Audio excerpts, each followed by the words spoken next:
1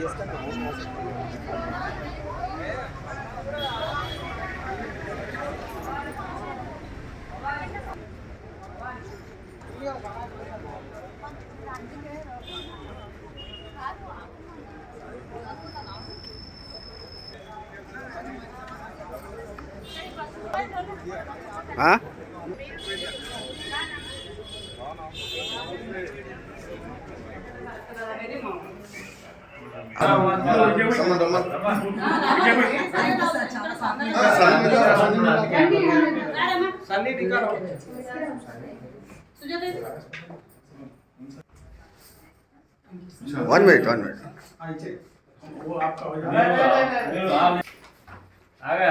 एक minute sir, 1 minute. Okay sir.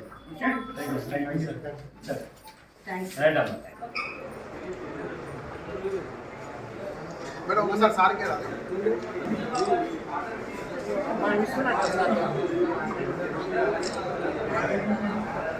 Okay.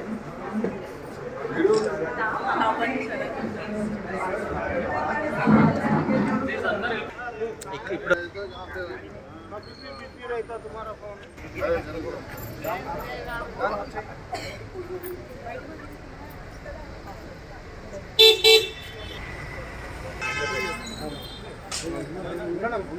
ఉండండి.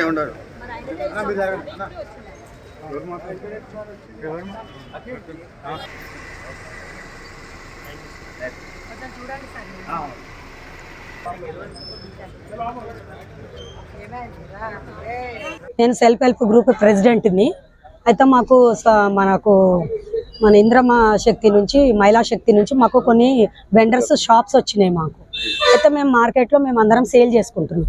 Plus కొంతమంది వెండర్స్ అందరు కలిసి మా బస్తీ కనుక ఎన్బిటి నగరు మమ్మల్ని ఏం అడిగినారంటే, కొంచెం ప్రొటెక్షన్ కావాలమ్మా మాకు అందరికీ, మీరు బస్తోళ్ళు కదా కొంచెం ప్రొటెక్షన్ ఇస్తట్టు చూడండి అంటే, అప్పుడు మేము జిహెచ్ఎంసీ మా గ్రూప్ల సార్ తరఫు నుంచి, మా డిపిఎం మేడం తరఫు నుంచి పర్మిషన్ తీసుకొని మేము ఏం చేసినామంటే అందరికీ మేము వాలంటరీ సర్వీస్ చేసినాం. ఎట్లా బండ్లను లోపలికి రానివ్వకుండా, స్నేహం చాచెస్ మన పుస్తల తాడ్లు దింపడము, ఇట్లా మగ పిల్లలందరూ ఇట్లా గలీజ్గా ఇట్లా చేయడము, ఫోన్లు గుంజేయడము అలాంటివి చేస్తుంటే వాటికి అన్నిటికీ మేము ప్రొటెక్షన్స్ ఇస్తున్నాం. 10 years నుంచి 9 years నుంచి చేస్తూనే ఉన్నాం వాలంటరీ సర్వీస్. అయితే అందరికీ బాగా నచ్చింది, వెండర్స్కి అందరికీ. అమ్మ మీరు ఇట్లా చేయండి, మీరు ఇట్లా చేస్తే మరి మీరు అందరూ ఎత్తిపోసిన చెత్త అవి ఇదంతా పడేసిపోతారు కదా, ఇవన్నీ ఎవరు తీయాలా, మరి మేము ఇట్లా వాలంటరీ సర్వీస్ చేస్తున్నాం, మా ఇల్లు సంసారాలు అన్నీ వదులుకొని వచ్చి మేము ఒక సెల్ఫ్ హెల్ప్ గ్రూప్ నుంచి చేస్తున్నాం. ఇవన్నీ కరెక్టే, కానీ మరి వీళ్ళు కూడా చెత్త ఎత్తిపోసే వాళ్ళకు కూడా మనం ఏమైనా చేయాలి కదా అంటే, అప్పుడు వాళ్ళంతా వాళ్ళే ముందుకు వచ్చి మనిషికి ఒక దుకాణం చొప్పున 10 రూపాయలు 20 రూపాయలు మాకు కలెక్ట్ చేయడానికి అవకాశం ఇచ్చి, ఆ డబ్బులతోని నెక్స్ట్ డే మాకు ఇప్పుడు జిహెచ్ఎంసీ వాళ్ళు బండ్లతోని మాకు అవ్వట్లేదు. అయితే మేము రామ్కి బండి ప్రైవేట్ వాళ్ళని పెట్టి మేము కలెక్ట్ చేసిన 10 రూపీస్ 20 రూపీస్ డబ్బులు ఒక్క దగ్గర పోగేసి వారం వాళ్ళకి డబ్బులు మేము ఇస్తాం. చెత్త ఎత్తిపోయడానికి క్లీన్ అండ్ గ్రీన్ చేయించేస్తాం. అట్లా మేము వాలంటరీ సర్వీస్ చేస్తున్నాం. మా వెండర్స్ షాప్స్ నడిపించుకుంటున్నాం. అప్పుడు అలాంటి టైంలో ఏదో ఇష్యూ జరిగిందని చెప్పేసి ఆమె రావడము, మా ఆడోళ్ళ గురించి కించపరచడము, ఎట్లా మన కరాట కళ్యాణి ఆమె ఎక్కడో ఉండి ఆమె ఏదో ఫిలిం ఇండస్ట్రీలో ఏదో చేసి ఆమె సంగతులన్నీ మాకు తెలియదా? ఆమె ఒక ఆమె అని ఆమె గురించి మేము ఏది బయట వేయలేము.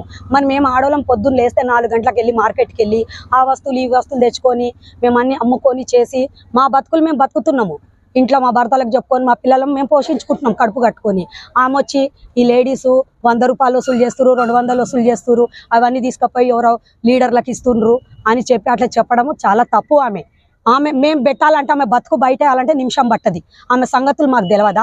పిల్లల్ని కిడ్నాప్లు చేసింది, లాడ్జింగ్లో అలా పట్టుబడ్డది, ఫిలిం ఇండస్ట్రీలోకి బయటకి చెలగొట్టేసింది, ఇవన్నీ మాకు తెలుసు కదా. మేము కూడా ఆమె మాలాగా తోటి ఆడదానే కదా, ఆమె గురించి ఏం మాట్లాడలేము మేము. మరి ఇప్పుడు ఏమంటారు అంటే ఆమె మాకు క్షమాపణ చెప్పాలి. ఎలా అన్నది మమ్మల్ని ఆడోళ్ళని, మేము ఆడోళ్ళమే, మాకు గౌరవం ఉంటుంది. పిఎస్కి ఎందుకు వచ్చినామంటే ఆమె ఇట్లా అసభ్యంగా మాట్లాడుతుంది లేడీస్ గురించి అని చెప్పి ఆమె ఏం చూసింది మా దాంట్లో, రమ్మను ప్రతి ఒక్క ప్రూఫ్ చూపిస్తా. మార్కెట్లో ఏం జరుగుతుంది, మేమంతా మార్కెట్ అసోసియేషన్ ఫామ్ చేసుకొని మేమంతా ఒక్కటై మేము చేసుకుంటున్నాం. ఆమెకేం సంబంధం ఇది? ఆమె ఎక్కడో మాదా ఎన్బిటి నగర్ అసోసియేషన్ అయ్యింది, రిజిస్ట్రేషన్ అయింది, మేము అన్ని ఫామ్ చేసుకుంటున్నాం. మళ్ళీ మాకు జిహెచ్ఎంసీ మన సెల్ఫ్ హెల్ప్ గ్రూప్ల నుంచి మా లేడీస్కి అందరికీ కూడా మాకు వెండర్స్ మనకు షాప్స్ ఇచ్చిండ్రు, మహిళా శక్తి షాప్స్. మేము అవన్నీ పెట్టి నడిపించుకుంటున్నాం. అంటే కరాటే కదా అని చెప్పిందని మీకు ఎట్లా తెలిసిందంటే? పేపర్లో వేసిండ్రు, వీడియోలలో పెట్టిండ్రు, మొత్తం యూట్యూబ్లలో అన్నిట్లలో వైరల్ చేస్తుండ్రు మా గురించి. మాకు చాలా బాధ ఉంది ఇది. మా ఇంట్లో మా భర్తలు ఏమంటారు చెప్పండి? ఇప్పుడు ఆమె ఎట్లాగో రౌడీ రాణి లాగా రాజ్యం వెళ్తున్నది. మరి మాకు మేము సంసారాలు చేసుకునేటోళ్ళం, మమ్మల్ని ఇట్లా రోడ్డు మీద వేస్తే ఎంతవరకు న్యాయం? ఆమె ఆడిది కాదా? రమ్మను, వచ్చి ఒక మా మార్కెట్ లో చూడమను. మాకాడ మేము పొద్దున్న 4 నుంచి మేము కష్టపడతాం. మార్కెట్ లో పొద్దున్న 4 నుంచి మేము తెచ్చుకొని కష్టపడతాం. వాళ్ళకి వాటర్ సర్వీస్ చేస్తాం, టాయిలెట్ ప్రొవైడ్ చేస్తాం, అన్ని ప్రొవైడ్ చేస్తాం. మేము పార్టీ వాళ్ళు మాకు పార్టీ వాళ్ళతో మాకు ఎవరితో సంబంధం లేదు, కానీ మా సెల్ఫ్ హెల్ప్ గ్రూప్ నుంచే మేము ఆడోళ్ళమై మాట్లాడుతున్నాం.